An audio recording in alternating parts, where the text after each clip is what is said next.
मित्रांनो, आजच्या काळात आपण पैशाला सर्व काही मानतो. पण कधी आपण विचार केलाय का की कष्टाने कमावलेल्या एका रुपयाची किंमत काय असते? आजची गोष्ट आहे आर्यन नावाच्या अशाच एका तरुणाची, ज्याच्यासाठी पैसा म्हणजे फक्त उधळपट्टीचं साधन होतं. पण एका दिवसाने त्याचं आयुष्य कसं बदललं, चला पाहूया. स्टोरी सुरुवात होते एका आलिशान बंगल्यातून. आर्यन नावाचा एक तरुण मुलगा, जो एका मोठ्या उद्योगपतीचा मुलगा आहे. आर्यनला पैशाची कधीच कमतरता नव्हती. तो महागड्या गाड्या, ब्रँडेड कपडे आणि पार्ट्यांमध्ये पैसे उडवण्यात धन्यता मानायचा. त्याच्यासाठी 1000-2000 रुपये म्हणजे काहीच नव्हते. एके दिवशी आर्यन आपल्या मित्रांसोबत एका मोठ्या हॉटेलमध्ये जेवायला जातो. बिल देताना तो वेटरला 100 रुपयांचे टीप अगदी रुबाबात देतो. तिथून बाहेर पडताना रस्त्याच्या कडेला एक वृद्ध आजोबा लहान खेळणी विकताना दिसतात. एका खेळण्याची किंमत फक्त 10 रुपये असते.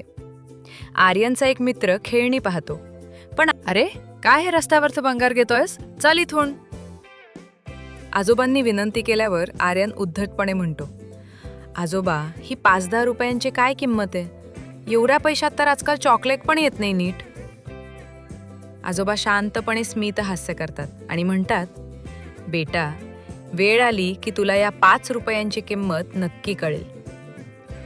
आर्यनच्या या उधळपट्टीला त्याचे वडील महेंद्रराव कंटाळलेले असतात. त्यांना काळजी असते की त्यांच्या पश्चात आर्यन हे साम्राज्य कसं सांभाळेल. एके दिवशी महेंद्रराव आर्यनला जवळ बोलावतात आणि एक अट घालतात. आर्यन, आजपासून तू या घरातून बाहेर पडशील. तुझा फोन, तुझी गाडी, तुझं क्रेडिट कार्ड सगळं इथेच राहील.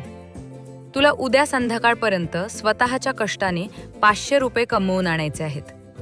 जर तू ते कमवू शकला नाहीस तर तुला माझ्या संपत्तीतून 1 रुपयाही मिळणार नाही आणि तुला सामान्य नोकरी करावी लागेल. आर्यनला वाटतं हे खूप सोपं आहे. तो हसत हसत घराबाहेर पडतो. त्याला वाटतं की त्याचे मित्र त्याला मदत करतील.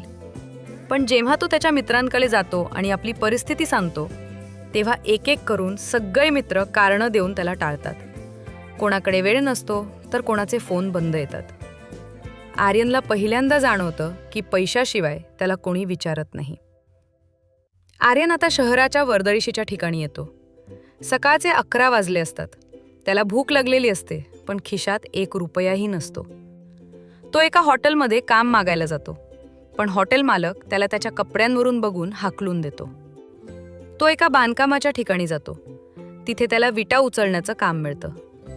ज्या आर्यनने आयुष्यात कधी साधा पाण्याचा ग्लास उचलला नव्हता, तो आता कडाक्याच्या उन्हात डोक्यावर विटांच्या पाट्या वाहत असतो.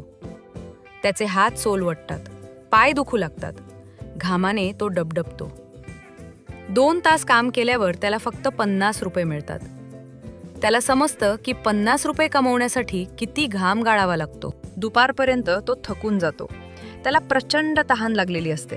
तो एका दुकानात पाणी मागायला जातो, पण दुकानदार त्याला विकत घ्यायला सांगतो. आर्यनकडे पैसे नसतात.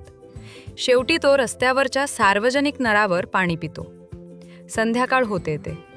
आर्यनने दिवसभरात कष्टाने 495 रुपये जमा केले होते. आता फक्त 5 रुपये कमी होते. त्याचे शरीर पूर्णपणे थकलेले असते.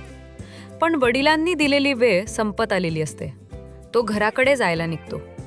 रस्त्यात त्याला तोच खेळणी विकणारा वृद्ध माणूस दिसतो. आर्यनला आता खूप लाज वाटते. तो आजोबांकडे जातो आणि म्हणतो, आजोबा, मला माफ करा. मी सकाळी खूप चुकीचं बोललो. आज मी दिवसभर विटा उचलल्या, तेव्हा कुठे मला कळाले की 500 रुपये काय असतात. आजोबा त्याला पाणी देतात. आर्यनला आता घरापर्यंत पोहोचण्यासाठी बसचे तिकीट हवे असते, ज्याची किंमत 5 रुपये असते. पण त्याच्याकडे 495 रुपये असतात, जे त्याला वडिलांना द्यायचे असतात. जर त्याने त्यातून 5 रुपये वापरले तर त्याची अट पूर्ण होणार नसते. आर्यन तिथेच बसून विचार करतो. तेवढ्यात त्याला एक छोटी मुलगी दिसते, जी रडत असते. तिची खेळणी खाली पडून तुटलेली असते. आजोबांकडे एक शेवटचं खेळतं असतं, ज्याची किंमत 5 रुपये असते. आर्यन स्वतःचा विचार सोडून एका माणसाची मदत करण्यासाठी त्याच्याजवळचे 5 रुपये आजोबांना देतो आणि ते खेळणं त्या मुलीला देतो. आता आर्यनकडे फक्त 490 रुपये उरतात. आर्यन रात्री उशिरा घरी पोचतो. त्याचे वडील त्याची वाट पाहत असतात. आर्यन मान खाली घालून वडिलांसमोर उभा राहतो आणि 490 रुपये त्यांच्या हातात ठेवतो. बाबा, मी हरलो. मी फक्त 490 रुपये कमवू शकलो. शेवटचे 5 रुपये माझ्याकडे होते, पण ते मी एका रडणाऱ्या मुलीला खेळणं देण्यासाठी खर्च केले. मला आज कळलं की 5 रुपयांची किंमत काय असते. ती 5 रुपये फक्त नाणी नव्हती, तर माझ्या रक्ताचा घाम होता. महेंद्रराव उठतात आणि आर्यनाला मिठी मारतात. त्यांच्या डोळ्यात आनंदाश्रू असतात. ते म्हणतात, बेटा, तू हरला नाहीस, तू तर जिंकला आहेस. मला तुला फक्त पैशाची किंमत नाही, तर माणुसकी आणि कष्टाची किंमत शिकवायची होती. ज्या दिवशी तू स्वतःच्या कष्टाचे पैसे दुसऱ्याच्या सुखासाठी खर्च केलेस, त्याच दिवशी तू माझ्या संपत्तीचा खरा वारसदार झालास. आर्यन आता पूर्णपणे बदललेला असतो. तो वडिलांच्या व्यवसायात मनापासून काम करू लागतो आणि गरीब लोकांसाठी मदत केंद्र सुरू करतो.